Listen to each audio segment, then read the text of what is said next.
Wow, I simply can't rhyme. I can't write a poem. I simply can't. I can't sing. Rhyme, not chant. All my words are fumbled. Last time I read something, I mumble. I can't write a poem. I simply can't. Every time I try, I began to rant. I will refuse to whine. I will refuse and whine, you see, I simply can't rhyme. My poems are downright bad, you see, my dear lad. A slug can rhyme better than me. Read my poem and you will snicker with glee. You'll laugh and point and say, you're no poet, no way. Then you'll agree. For my poems, I'll learn the negative degree. They are awful, terrible, hideous, and lousy, shocking, dreadful, and frowsy. Merely reading them will make you faint and drowsy. You'll say, go away. I would rather put a mouthful of hay. Wow, beautiful. You were right. You can't write a poem. You simply can't. I'll reply. I told you I can't sing, rhyme, nor chant. A beast of a poem I'm created. Look at what I did. Me, a poet. What a fib. Nice. I like reading. I like reading in my bed. I like reading on my chair. I like reading in the garden. I like reading everywhere. I like reading on the train. I like reading in the car. I like reading in the kitchen. I like reading near and far. I like reading too in the cellar. I can like reading in the hall. I like reading in the attic. I like anywhere at all. But guess where I'm reading best? Guess what I most like to do? I'm reading in the bathroom whilst I'm sitting on the blow. Oat socks. You saved me from some bad blistering blisters. You let me know when you need a bath. I wear you to church because you are very holy. You help me slide on the kitchen floor as I go whoosh. When I see my toes, you say it's time to throw.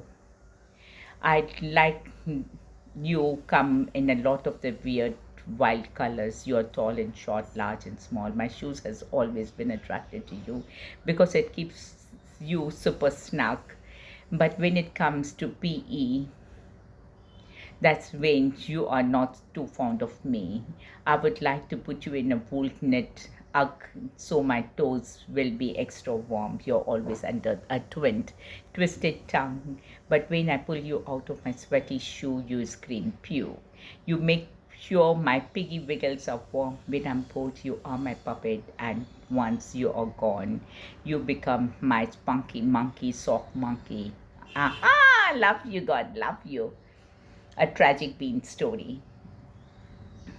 You told me not to fart, Mom, so I didn't eat the beans. You told me it would smell, Mom, so I knew it would be mean. Everyone had the brown bean, Mom, but I ate mashed potatoes instead. A person who ate the brown bean farted, Mom, and it smelled really bad. People pointed fingers at me, Mom, and my face turned really red. I told them it wasn't me, Mom, but they didn't believe me what I said. My friends don't like me anymore, Mom.